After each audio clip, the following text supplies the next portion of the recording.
Hello and welcome to the Disaster Box. Today I'm going to be doing a quick and dirty review of two handguns that I had an opportunity to rent at a local range with the idea of evaluating them for future purchase. The first handgun was a Sig Sauer 365 XL, and the second one was the Smith and Wesson M&P 2.0 Compact. I put 50 rounds through each gun, starting with the Sig 365. The Sig is a double stack 9mm with a 12 round capacity, but while holding it, it really did feel like a single stack magazine. The grip really was quite thin. It wasn't uncomfortably thin and was easy to get used to, but I was very surprised at the grip feel. One of the things that I was worried about was the placement of the magazine release. It was right under my thumb with the one-handed grip, and I was a little bit worried about activating it accidentally. Didn't prove to be a problem. I tried to activate the magazine release without moving my grip position, was unable to do so, so I don't really think it's an issue.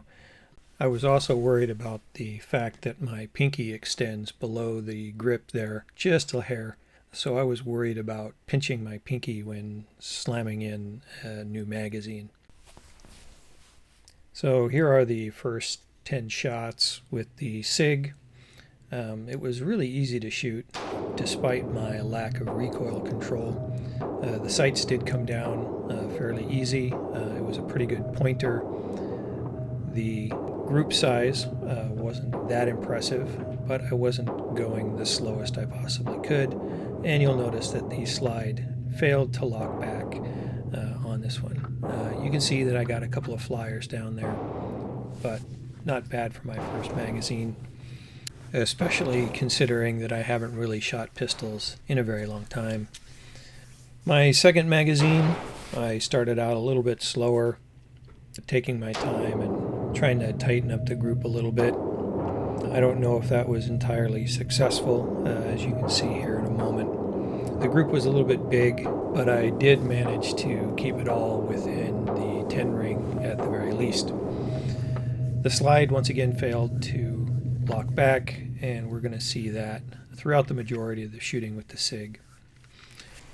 With my third magazine here, I really wanted to get the group size down, but was unable to do so. Again, you'll see that pretty quick. I am firing a little bit more rapidly with this one, but trying to keep a sight picture. Everything's within the circle, but not as tight as I wanted it to be. And you can see we had another slide lock failure. With my fourth magazine, I did slow it down just a little bit, making sure that I had the best sight picture I could. You can see my camera went a little wonky there, but it does normalize. This is really probably my best performance with the Sig. I did have a couple of flyers here that you can see. They're a little bit outside, but for the most part, I was a lot happier with this group than the others.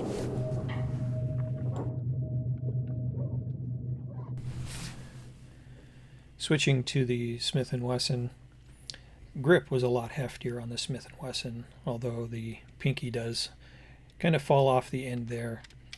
The magazine release felt a little bit better. It was easier to identify and a little bit more positive on that.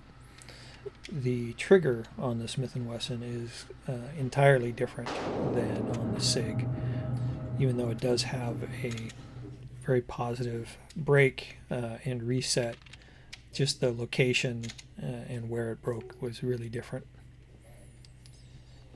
Starting with the first mag on the Sig, just a little bit of slow fire.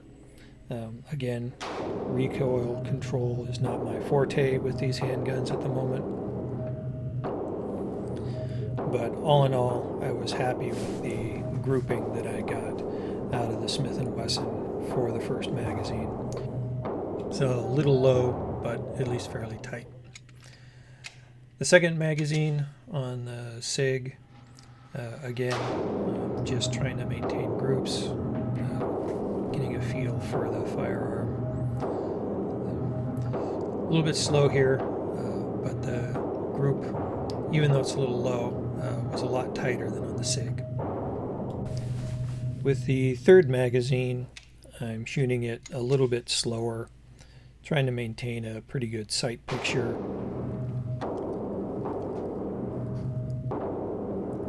I do think that the Smith and Wesson's grip feel is probably a little bit better for me. The results are more consistent, and even though this group isn't the best, it's still significantly better than what I achieved with the Sig. And as a bonus, the slide locked back every time. So I'll show you the fourth magazine out of the Smith and Wesson. Really at this point I'm just having fun. And then we'll go to a side-by-side of the last magazines for both the Sig and the Smith and Wesson. What I think is interesting about the last magazine here for each of these is that this was probably the best performance I got out of the Sig and the worst performance I got out of the Smith and Wesson. At the end of the day, I think I will probably pick up the Smith and Wesson. It really shot better and felt better for me. I hope this has been informative, and thank you for watching.